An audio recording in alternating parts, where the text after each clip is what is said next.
What are things that people are ashamed of but shouldn't be ashamed of? Not being good at something that they just started to learn. Exercising around other people. It's easy to feel ashamed of your own weight, strength, etc. when exercising around others that already have the body image you're striving for. I always tell people it's not a competition. You're exercising for yourself. Your only competition is you from yesterday. Their laugh. It's so sad when someone hates their own laugh. Yuck, yuck, yuck. Beautiful. Admit that they failed. Everyone has failed in their life at least once. Nobody is perfect and you don't need to be ashamed of. It's human. The problem is that I can't stop working low-wage jobs. No one should feel bad for what they do. We all just trying to get by. Thank you for this. Yesterday someone talked down to me about how much I make. I was bummed about it all day. I'm sorry you had to go through that. Fuck the monsieur. Not knowing something. People shouldn't shame others for their lack of knowledge. Absolutely no one knows everything. Asterisk looking at you, Reddit asterisk. Receiving help from others. We are, many of us, generous and always ready to help, but we have a hard time being on the receiving end. I read about this in another AskReddit post, but apparently people who are choking on food don't like to admit this. For example, in a restaurant, when a person notices they are choking on the food, they just go to the bathroom and try to survive on their own, and actually quite many people die because of this. When I was with my friends celebrating the one's birthday, I choked at a pizza place and her mom had to give me the Heimlich and it caused me to vomit on the table. I ran to the bathroom and cried in there for 30 minutes until my friends came in to check up on me. Wearing hand-me-down clothes that don't fit quite right because they can't afford anything new. I only have a few t-shirts for going out and my friends notice I am always wearing the same thing. Using the bathroom at someone's house or public place. It shouldn't be embarrassing at all. Just do what you need to do. I've seen people make themselves miserable just to avoid using the bathroom, monsieur. I was never embarrassed to go to the bathroom at someone's house. Until sometime in junior high I had to go at a friend's house and dropped a deuce. Didn't think anything of it. I had a big family and nobody ever cared if you left the bathroom stinky because it's just a fact of life. Especially if 8 people are sharing the same bathroom in one house. Well, a few minutes later, her mom walks into the bathroom and makes a huge deal about how stinky it was in there and how you should spray perfume as a courtesy and yada yada. I'm sure she thought it was one of her kids and didn't mean to be malicious. But yeah, I've never pooped at someone's house again unless I can confirm they have air freshener in the bathroom is far away from where people are congregated. Admitting to be wrong. I'm teaching my kids that owning up to mistakes and saying you're sorry is what makes you a grown-up. This also shows them that some old people never grew up. I therefore also always tell them when I was wrong, and apologize to them when that happens. Sorry I accused you of making a mess outside. I just found out it was the kid next door. I was wrong and I feel bad about it. Liking absolutely anything that they like. Flowers, wrestling, kung fu movies, cooking, collecting toilet seats, avocado toast, Bud Light, Michael Bay movies, crying, handlebar mustaches, hairy men, floppy boobs, podcasts, fried chicken, exercise, heavy metal, stallions, The Irishman. Just like what you like and own it.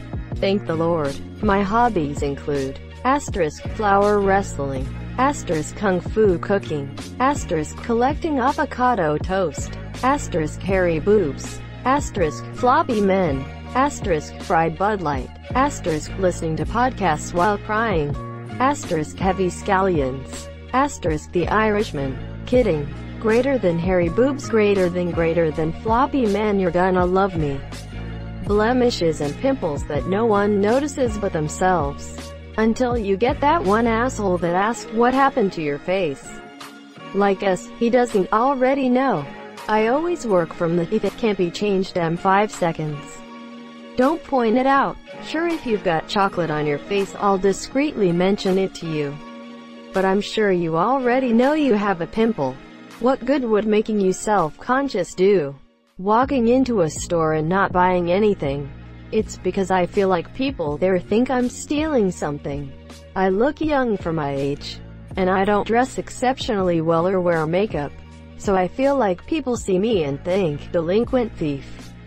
If I don't buy anything, when students who generally care about their education fail a class, I know it's tough, and it makes you feel worthless.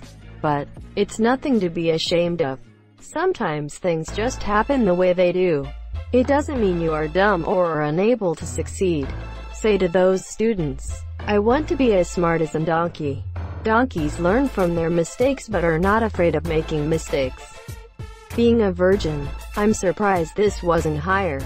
It's crazy how there's a stigma against people who have sex and there's a stigma against people who don't have sex.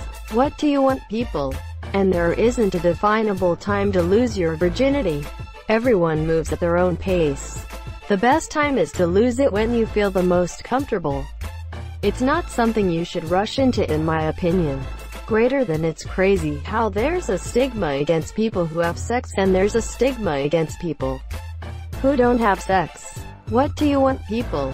It's pretty tough being a girl in college. Like a plastic bag in the wind. I 100% believe that women have it the worst if a guy sleeps with a ton of people. He's a player. If a girl sleeps with a ton of people, she's shamed for being a slut. It almost feels like women who seek out sex are automatically labeled as such. The hypocrisy is maddening. I remember in high school talking to some friends and someone said, if I lost my virginity, I would tell all of you guys. But then another responded, but think of the girl. She never comes out looking good. And there's so much truth to that. Completely unfair. Edit. It goes without saying that this isn't a contest, this is just my own opinion. And not that it should matter. But I'm a dude, not being happy 24/7. A disability. I'm epileptic. I've got no personal issues with it except for the obvious.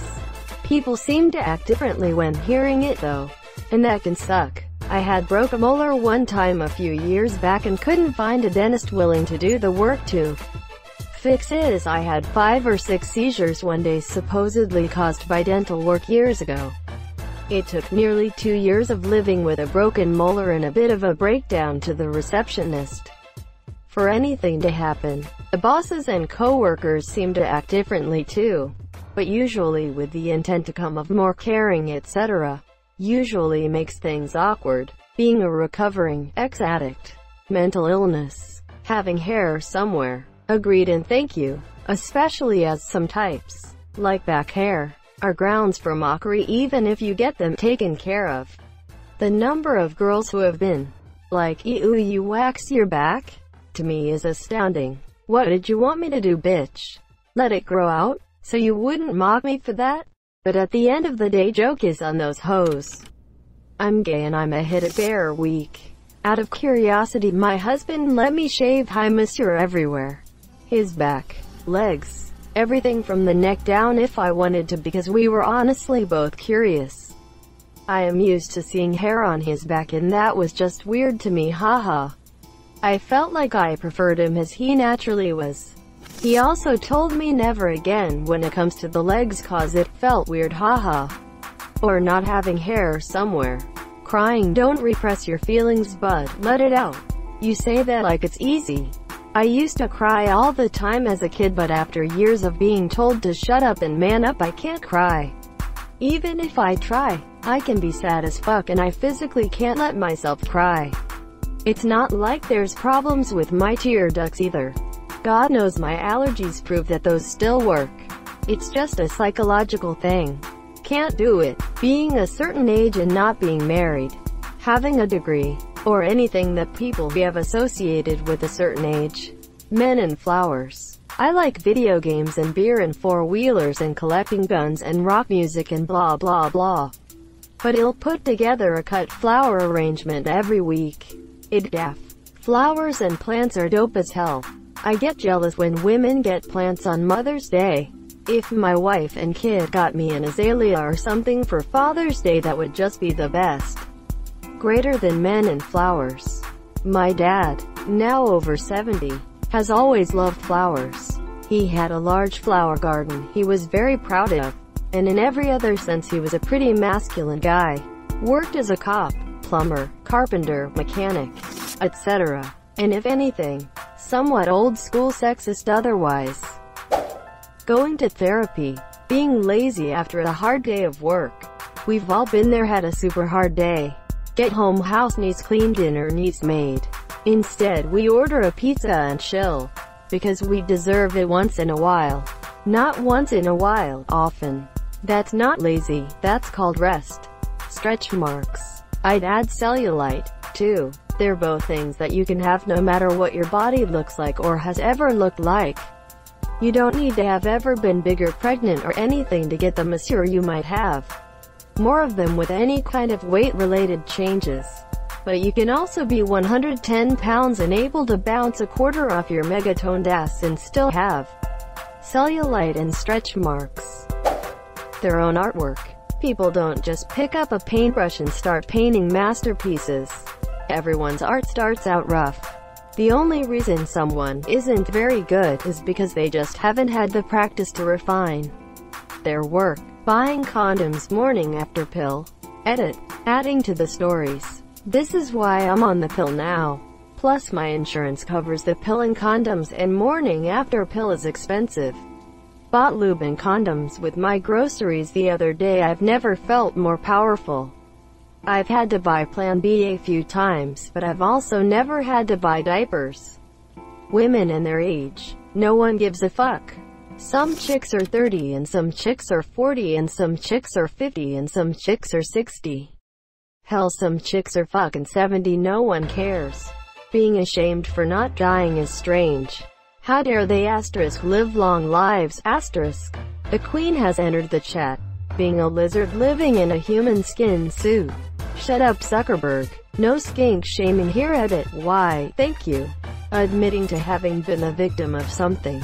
Yes. Dixies_McDougalls. You are so right, and I'm shocked I had to scroll this far to find this answer. Trauma and shame are so often entwined, and the shame does so much to prohibit healing. Don't be ashamed of liking things that other people think are childish. Who cares if you're 40 and still like cartoons, really cheesy music, or whatever, as long as it isn't unhealthy or hurting anyone else. You do you. Am 32 with a PhD. Current reading material is Sweet Valley High. Owning it and loving it. Going to community college. I rescinded an offer to go to an out-of-state school because it would have cost me $160,000. By the time I rescinded the offer, the only school that I could apply and get accepted by the fall was community college. I was ashamed since I was an honors student in high school and should go to a real college and all. My other friends were going to real colleges. But I enjoyed my time at community college and I graduated with my bachelor's in 2 years. I've also just completed my master's. Don't let other people's opinions stop you, especially if they aren't paying your bills. For sure, community college saved me thousands of dollars. Having a period, wanting to come as a woman, large inner labias. Liking kids' TV shows, films, lots of them are kid-friendly but still entertaining for adults. Having multiple failed relationships, better than staying in a failed relationship. Eating alone, taking a sick day from work when you are mentally sick, not physically sick. Not having a university degree. Admitting you can't do something that others find really easy to do. Depression. Those farts that sound like popcorn when you walk. Carrot pop. Underscore pop. Pop. Underscore magnitude underscore. Their dick size. I've been telling my girlfriend this for years. She's lucky that you're so body positive about her dick size. Listening to their voice on a recording. I think along with being embarrassed, most people are just struck by how it often sounds so different from how their voice sounds in their own ears. I know every time I hear my voice on recording it just feels jarring and strange to know that how I think I sound isn't what literally everyone else hears when to speak to the monsieur. Not being in a relationship. Learn to love yourself first and foremost, cause you are awesome and it's critical to becoming a joyful person. How can you expect to love someone else when you don't love yourself? Let's stop pushing this constant nonsense that we have to have a boyfriend, girlfriend or get married as quick as possible. It's moronic. 100%. Feeling this way in my 20s led to low self-esteem, followed by staying with someone longer than I should have because I felt like being single made me a failure. Thank you so much for watching and have a good day.